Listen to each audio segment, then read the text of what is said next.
पे जिन चाटुकारों पे, जिन आतंकवादियों पे लगना था उन पे तो लगा नहीं, एक देश के सच्चे भगत के ऊपर। मैं तो उसको भगत सिंह कहती हूँ। ये भगत सिंह है हमारा, जिसने बिल्कुल सत्य का साथ दिया और सच दिखाना चाहा। अपने बिहार को हमारे उत्तर प्रदेश की तरह एक उत्तम बिहार बनाना चाहा। यही कहना चाहूंगी, सच में आज उनकी मम्मी कह रही है, पर ऐसे भगत सिंह पैदा होते रहेंगे, ऐसे भगत सिंह रुकने वाले नहीं है। जब देश पर जब विपदा आएगी तो मनीष जैसे, हमारे योगी महाराज जैसे भगत सिंह पैदा होते रहेंगे। जिन लोगों ने उसके ऊपर झूठे इल्जाम लगाए, जिन लोगों ने झूठी FIR कराई, एक दिन वो भुगतेंगे जरूर। याद रखना, सत्य परेशान हो सकता है, सत्य पराजित कभी नहीं होता, चाहे लेट से उसकी जीत हो, होती जरूर है।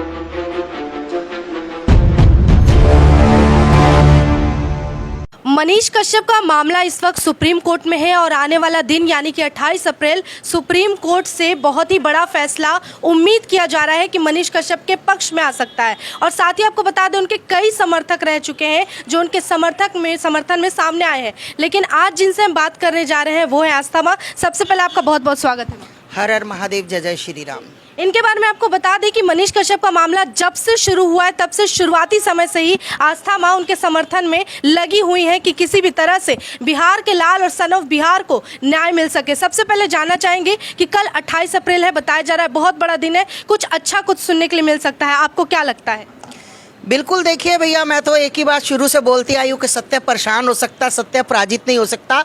उसका कोई कसूर नहीं है। उसका कसूर ये है कि वो सत्यवादी है। उसका कसूर ये था कि उसने सच दिखाया। उसका ये कसूर था कि वो बिहार के बच्चों को, जो लोग उसको बोलते थे कि बिहारी आ गया, ये बिहारी है, इसको गुटखा खाता है, ये करता है, तो वो चाहता था एक बिहार मेरा, बिहार का बच्चा मेरा पढ़ा लिखा बन जाए, बिहार को सुधारने की कोशिश की थी। ये कसूर है उसका। और कल बिल्कुल अच्छी रिपोर्ट आएगी, क्योंकि जिन लोगों ने उनके ऊपर, मैं फिर बता दूं क्योंकि मैं सत्य के साथ खड़ी हूं, जिन लोगों ने उसके ऊपर झूठे इल्जाम लगाए, जिन लोगों ने झूठी FIR कराई, एक दिन वो भुगतेंगे जरूर। याद रखना, सत्य परेशान हो सकता है, सत्य पराजित कभी नहीं होता, चाहे लेट से उसकी जीत हो, होती जरूर है। आपने कहा समाज के लिए हमेशा से वो करते आए हैं, गरीबों की आवाज बने, सरकार के कुनीतियों पर सवाल उठाते रहे हैं, लेकिन बावजूद इसके ऐसे जागरूक व्यक्ति पर, जिन्हें कभी यूट्यूबर कभी पत्रकार कहा जाता है, ऐसे व्यक्ति पे NSA लग जाता है, किस हद तक सही है? बहुत शर्म की बात है, बहुत ही शर्म की बात है कि उसका ऐसा, उसने कौन सा गुनाह कर दिया था?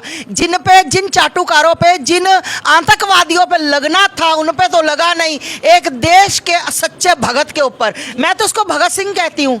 ये भगत सिंह है हमारा, जिसने बिल्कुल सत्य का साथ दिया और सच दिखाना चाहा। अपने बिहार को हमारे उत्तर प्रदेश की तरह एक उत्तम बिहार बनाना चाहा। तो आज वो जेल के पीछे सच का साथ देते हुए सजा भोग रहा है वो बच्चा। लेकिन उनकी माँ कहती है कि मैं कभी नहीं चाहूंगी किसी और माँ के कोख से मेरे बेटे की तरह भगत सिंह पैदा हो। बिल्कुल, उसकी मम्मी के इन बातों के मैं बिल्कुल समर्थन करती हूँ, क्योंकि जो सत्य का साथ देता है, बिल्कुल उस बच्चे ने सत्य का साथ दिया और आज उसकी माँ खून के आंसू रो रही है, क्योंकि वो भी भगत सिंह की तरह जेल में पड़ा है। तो मैं यही कहना चाहूँगी, सच में आज उनकी मम्मी कह रही है, पर ऐसे भगत सिंह पैदा होते रहेंगे, ऐसे भगत सिंह रुकने वाले नहीं है। जब देश पर जब विपदा आएगी तो मनीष जैसे, हमारे योगी महाराज जैसे भगत सिंह पैदा होते रहेंगे। शोएब जमई की बात याद दिलाना चाहेंगे, जो कि टीवी पर ये बोलते दिख रहे हैं कि अगर तमिलनाडु से बिहार आते वक्त गाड़ी मनीष कश्यप की पलट जाए तो क्या होगा? वैसे इंसान के लिए क्या कहेंगे? शर्म की बात है, ये मौलाना साहब बोल रहे हैं, बहुत शर्म की बात है आपके लिए, क्योंकि यहाँ से पता लगता है आपकी मानसिकता का सर, यहाँ से पता लगता है कि आप सिर्फ उग्रवाद पैदा करना चाहते हैं, आप क्रिमिनल पैदा करना चाहते हैं, आप एक सच्चे भगत को क्रिमिनल के साथ मिला रहे हैं। बहुत शर्म की बात है आपके लिए, डूब के मर जाने वाली बात है। इतनी घटिया बात बोल दी आपने। आपको पहले कई वीडियो में भावुक होते देखा गया है मनीष कश्यप के लिए, आखिर इतना प्रेम क्यों है मनीष कश्यप से? नहीं, देखिए, मैं मनीष को जानती नहीं हूँ ना, मनीष को मैंने कभी देखा नहीं, कभी मुलाकात नहीं हुई। भावुक हमेशा मैं होती हूँ जो सच्चा इंसान है। मनीष के साथ बहुत गलत हो रहा है। आज उसका कसूर क्या था कि उसको जेल में रखा गया? आज उसकी माँ का क्या कसूर था? उसने भगत सिंह पैदा करके वो रो रही है। मैं पूछना चाहती हूँ, शर्म आनी चाहिए। ये जो अपना चारा घोटाला, मतलब घोटाले वाले आज ऐश कर रहे हैं, वो सेवैयाँ खा रहे हैं, वो ईद पर वो क्या मना रहे हैं, रमजान मना रहे हैं और भाईचारा निभा रहे हैं, और एक देशभक्त जेल के अंदर बैठा है। अरे डूब के मर जाने वाली बात है। याद रखना, तुम सेवैयाँ खा लो, तुम भाईचारा निभा लो, अगर तुम्हारा बुरा ना हो, अगर मैं जीती रही तो जरूर देखूंगी तुम्हारे लोगों के साथ ऐसा ही किसी दिन होगा जो तुम आज उस देशभक्त के साथ, उस सच्चे इंसान के साथ, आज बिहार के बेटे के साथ, आज पूरा बिहार उसके लिए रो रहा है। तुम्हें शर्म आनी चाहिए। सिर्फ तुम्हारे और तुम्हारे डर की वजह से कुछ बेचारे बिहारी नहीं बोल पा रहे, और बाकी पूरा बिहार तुम्हारे आतंक से परेशान होकर उस बच्चे के खुश। आज वो बच्चों को, अरे शर्म आनी चाहिए। तुम्हारे पास घोटाले के करोड़ों अरबों रुपए, तुम्हारे पास चोरी डकैतियों के अरबों रुपए, और वो बच्चा अपनी कमाई में से 5-5, 7-7 हज़ार देकर बच्चों को पढ़ा रहा है, वो गलियों का काम करा रहा है, वो लोगों को बता रहा है कि कैसे जीना चाहिए, जबकि तुम लोग वहां पर बैठे हो मुख्यमंत्री बनके, तुम लोगों को बताना चाहिए। और एक बिहार का छोटा सा बालक, पढ़ा लिखा बालक, अनपढ़ो पढ़ा लिखा बालक, जो आज सुधार करने चला था, और तुम लोगों की सियासत ने उसको जेल के पीछे फेंक दिया।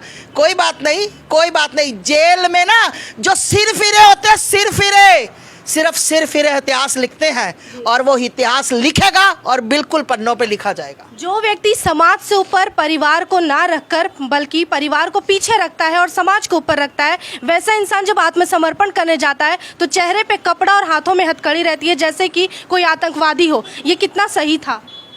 मैंने तो पहले कहा था कि शर्म की बात है। जब इंसान खुद चल के गया कि मैं आ गया हूं, मुझे अरेस्ट कर लो, मेरी कोई गलती लगती है तो अरेस्ट कर लो, मतलब उसका चेहरा ढक दिया गया, हाथों में ऐसे हथकड़ी पहना दी गई।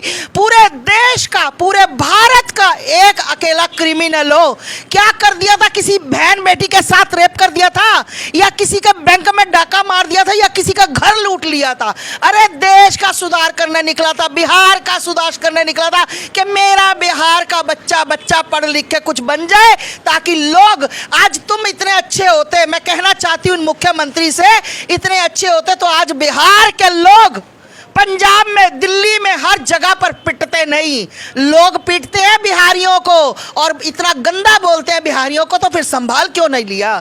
उस बच्चे ने ठेका नहीं ले रखा, उस बच्चे ने अपना घर परिवार की टेंशन नहीं ली कि मेरी माँ, मेरे भाई को रोटी मिली नहीं मिली, पर वो अपने पूरी जेब में से पैसे निकाल के बिहारियों के घर भरता रहा। शर्म आनी चाहिए ऐसे मुख्यमंत्री को। जिसने सरकार से सवाल किया उसके घर की कुर्की कर दी जाती है, तोड़ दिया जाता है, उस परिवार पे क्या गुजरता होगा? क्या कभी कोई और पत्रकार या यूट्यूबर ही सही, क्या निकल कर कभी आएगा जो जनता की आवाज बनेगा?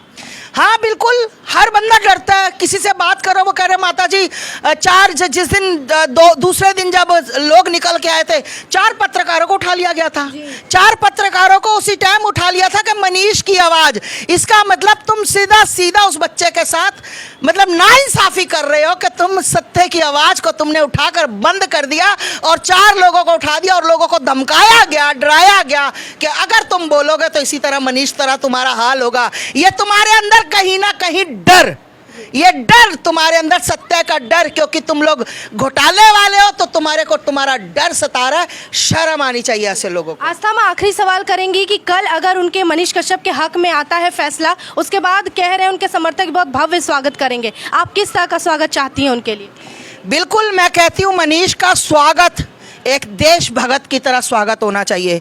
मनीष कोई छोटा मोटा इंसान नहीं है। मनीष मेरी नज़रों में बिल्कुल भगत सिंह की तरह है, मेरे बेटे की तरह है, और मैं कभी उससे मिली नहीं, ना मेरी कभी ज़िंदगी में उससे बात हुई, पर जो दिल में उसके लिए मेरे जगह है वो अलग ही जगह है। ऐसे लोगों के लिए आस्था माँ के दिल में हमेशा भव्य स्वागत कीजिए, भव्य स्वागत जिसको कहा जाता है ना, वो स्वागत कीजिए। इन नेताओं मंत्रियों का स्वागत मत करना जो तुम्हारे घरों पर कुड़की कर देते हैं बिन वजह से। स्वागत करना उस देशभक्त का जिसने बिहार को सुधारने का ठाना है, और वो ठानेगा। मैंने आपको क्या कहा, इतिहास सिर्फ सिर फिरे लिखते हैं, आम इंसान नहीं लिख पाते।